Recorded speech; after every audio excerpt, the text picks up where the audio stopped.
There's something about Maine beyond these iconic images that let me know I'm in Maine. Something beyond being above Massachusetts, beyond the letters and the word, the name Maine. It's in the air. It's the wind blows from the sea and through the trees and into me, and I feel like I am a tree. Or perhaps I was a tree once in Maine. I've always found Maine to be a place that captures the imagination. A place of mystery and magic. But perhaps this is not just due to its unique beauty and world-class seafood. Maine has a long history of magic.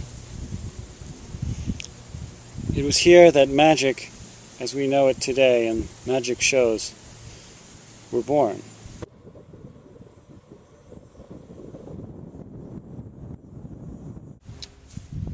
After the Salem witch trials in the 1600s, it was clear that things weren't going well for witches, and their popularity was at an all-time low.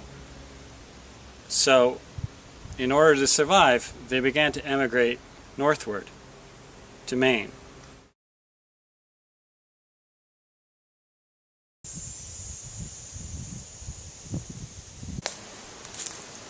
They came to woods such as this one,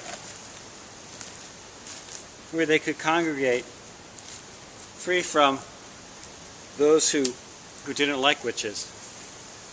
But it was not an easy life, even though it was a safe haven. Cold winters, mosquitoes, and strange accents all contributed to feelings of homesickness amongst the witches.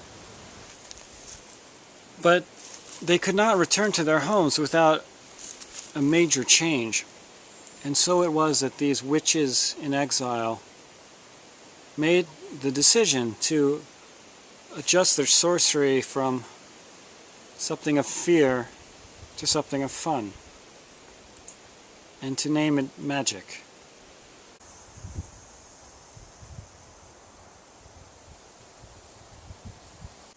They began to invent their new practice using just the few odds and ends that they had brought with them.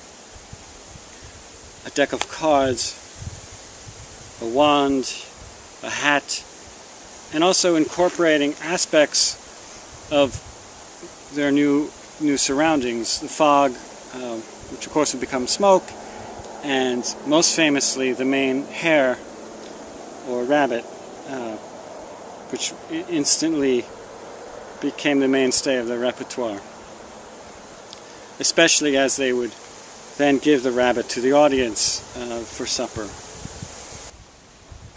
Of course, not all witches wanted to leave the old ways and become these entertaining magicians, and in protest they tied large stones to themselves and jumped into the lake, a number of them, in the belief that they would show themselves to be true witches, because of course true witches weren't supposed to drown with the big stone, they would rise up.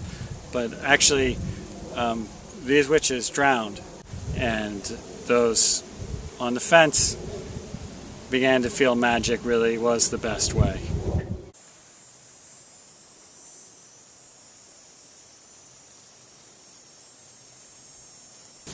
So, with everyone on board, they now had to really make a show that served as a successful formula. And here they got a lot of help from the local Wabanaki tribes, as well as the French-Canadian fur trappers, who of course had no entertainment whatsoever, and proved to be something of 17th century test audiences.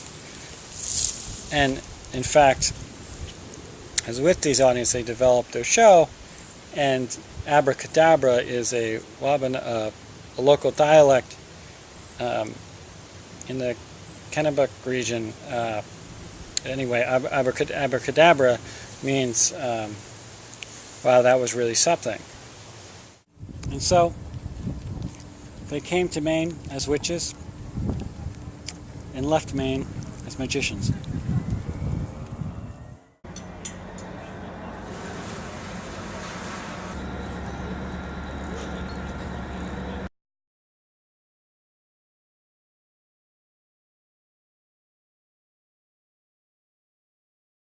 And while many of the natives were sad to see them go, friendships had formed, and of course the entertainment, they couldn't be too upset.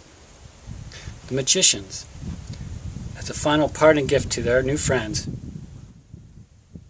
cast one last witch's spell, and they turned the tiny crayfish into the lobster. Excuse me, I've got some traveling to do.